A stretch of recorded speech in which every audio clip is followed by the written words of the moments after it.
రాధిక నల్గొండ జిల్లాకు సంబంధించి నల్గొండ మున్సిపాలిటీ పరిధిలో నేడు అవిశ్వాస తీర్మానం జరగనుంది. ఈ యొక్క అవిశ్వాస తీర్మానానికి సంబంధించి బీఆర్ఎస్ పార్టీకి సంబంధించినటువంటి కౌన్సిలర్లకు ఆల్రెడీ మాజీ ఎమ్మెల్యేగా ఉన్నటువంటి కంచర్ల భూపాల్ రెడ్డి విప్ జారీ చేసిన సందర్భం అయితే ఉండడం జరిగింది. ఇక్కడ చైర్మన్ గా ఉన్నటువంటి మందడి సైదిరెడ్డిపై కాంగ్రెస్ పార్టీకి సంబంధించినటువంటి కౌన్సిలర్స్, అదేవిధంగా ఇటీవల కాలంలో బీఆర్ఎస్ పార్టీని వీడి కాంగ్రెస్ పార్టీలో వచ్చినటువంటి కౌన్సిలర్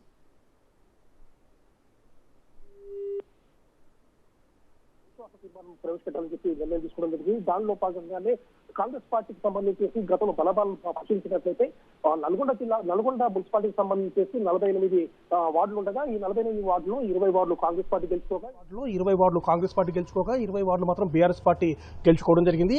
6 బీజేపీ సభ్యులు గెలుచుకున్నారు. అదేవిధంగా ఒక ఎంఐఎం, ఒక ఇండిపెండెంట్ అభ్యర్థి గెలుచుకున్న సందర్భం అయితే ఉంది. అయితే 2020 సంవత్సరంలో దీనికి సంబంధించేసి ఏ పార్టీకి కూడా చైర్మన్ పదవి దక్కే అవకాశం లేకపోవడంతో బీఆర్ఎస్ పార్టీకి సంబంధించినటువంటి మందడి సైదిరెడ్డిని ఇక్కడ స్థానిక ఎమ్మెల్యేగా ఉన్నటువంటి కంచర్ల భూపాల్ రెడ్డి, అదేవిధంగా నలుగురు బీఆర్ఎస్ పార్టీకి సంబంధించినటువంటి ఎమ్మెల్సీల సహకారంతో, అంటే ఎక్స్ అఫీషియో మెంబర్స్ సహకారంతో బీఆర్ఎస్ పార్టీకి సంబంధించినటువంటి మందడి సైదిరెడ్డి ఇక్కడ చైర్మన్ గా ఎన్నికవడం జరిగింది. ఆ తర్వాత ఇక్కడ జరిగినటువంటి అనేకమైనటువంటి నాటకీయ పరిణామాలు చోటు చేసుకున్నాయని చెప్పవచ్చు. ఇక్కడ బీఆర్ఎస్ పార్టీకి సంబంధించినటువంటి చాలా మంది కౌన్సిలర్స్ మందడి సైదిరెడ్డి విషయాన్ని మాత్రం చాలా స్థాయిలో వ్యతిరేకించిన సందర్భం అయితే ఉంది. ముఖ్యంగా దీనికి కారణం ఏంటంటే కంచర్ల భూపాల్ రెడ్డి, అదేవిధంగా మందడి సైదిరెడ్డి కేవలం ఒంటెద్దు పోకడ పోతున్నారు.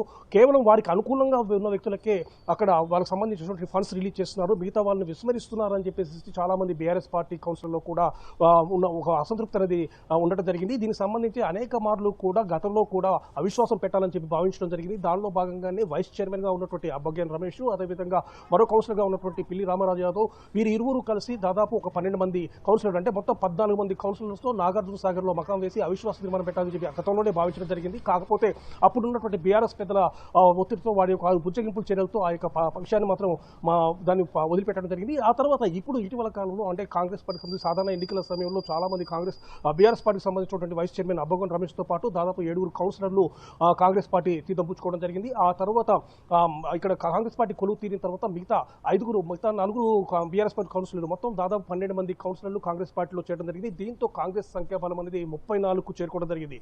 సో 34 మంది కౌన్సిలర్ బలం ఉంది కాబట్టి తప్పనిసరిగా ఈ యొక్క చైర్మన్ పీఠాన్ని తాము దక్కించుకోవాలని చెప్పేసి కాంగ్రెస్ పార్టీ భావించింది. అందుకు అనుగుణంగానే పావులు కదపడం జరిగింది. దానిలో భాగంగా ఈ రోజు అవిశ్వాస తీర్మానం ప్రవేశపెడుతున్నారు కాబట్టి ఆ యొక్క 34 మంది కౌన్సిలర్లు కూడా వెళ్లి బయటికి ఒక శిబిరం ఏర్పాటు చేయడం జరిగింది. ఆ శిబిరంలో, అంటే హైదరాబాద్ లో శిబిరం ఏర్పాటు చేసి ఆ 34 మంది కౌన్సిలర్లు కూడా ఉండడం జరిగింది. ఈ రోజు జరిగేటటువంటి ఈ అవిశ్వాస తీర్మానానికి హైదరాబాద్ లో నేరుగా వాళ్ళు మున్సిపాలిటీకి చేరుకునే అవకాశం అయితే ఉండడం జరిగింది. 11 గంటల వరకు ఈ యొక్క అవిశ్వాస తీర్మానం జరుగుతుందని చెప్పి మనకు పక్కా సమాచారం ఉంది. ఎప్పుడైతే బీఆర్ఎస్ పార్టీకి సంబంధించినటువంటి కౌన్సిలర్లు ఈ యొక్క అవిశ్వాసానికి అనుకూలంగా ఓటు వేస్తారని చెప్పి భావించినటువంటి స్థానికంగా ఉన్నటువంటి మాజీ ఎమ్మెల్యే భూపాల్ రెడ్డి వాళ్లకు విప్ను కూడా జారీ చేయడం జరిగింది. అయితే ఈ విప్ జారీ చేసిన తర్వాత, అంటే 2019 మున్సిపల్ చట్టం, తెలంగాణ మున్సిపల్ చట్టం ప్రకారము విప్ను ఎవరైతే పాటించకపోతే వారి యొక్క కౌన్సిల్ పదవి అనేది కోల్పోయే అవకాశం ఉంది. సో ఆ విషయం ఉంది కాబట్టి, అంటే మున్సిపల్ చట్టాన్ని అమల్లోకి తీసుకొచ్చేసి ఎవరైతే కాంగ్రెస్ పార్టీకి అనుకూలంగా ఓటు చేస్తారని చెప్పి అనుకుంటున్నారో బీఆర్ఎస్ కౌన్సిలర్లు, వాళ్ళందరికీ కూడా విప్ను జారీ చేశారు. సో వారు అందుబాటులో ఉన్నటువంటి కౌన్సిలర్లకు అందజేయడం జరిగింది. అందుబాటులో లేకపోతే మాత్రం వాళ్ళ కుటుంబ సభ్యులకు కూడా అందజేసిన సందర్భం అవుతుంది.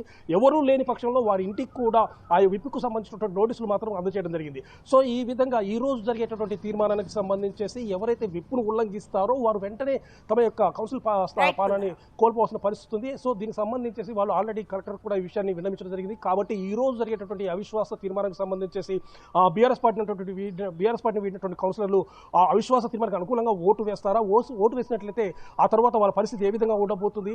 సో ఈ విధంగా ఓటు వేసినట్లయితే మాత్రం తప్పనిసరిగా వారం రోజుల్లో వారిని ఆ యొక్క కౌన్సిలర్ పదవిని తొలగించే అవకాశం మాత్రం ఈ చట్టం ప్రకారం ఇవ్వబడింది. కాబట్టి దాన్ని బీఆర్ఎస్ పార్టీ నాయకులు పెద్దగా బయటికి తీసుకొస్తున్న సందర్భం అయితే ఉంది. ఈ రోజు జరిగేటటువంటి యొక్క అవిశ్వాస తీర్మానానికి సంబంధించి మాత్రము ఈ రోజు జరిగే విషయం ఏ విధంగా ఉండబోతుంది, ఆ యొక్క BRS party councillors Congress party ప్రవేశపెట్టినటువంటి అవిశ్వాసానికి అనుకూలంగా ఓటు వేస్తారా, ఓటు వేస్తే తర్వాత పరిస్థితులు ఏ విధంగా ఉండబోతున్నాయి అనే విషయం మాత్రం ఆసక్తిని రేకెత్తిస్తున్నారు. Thank you Pullarao.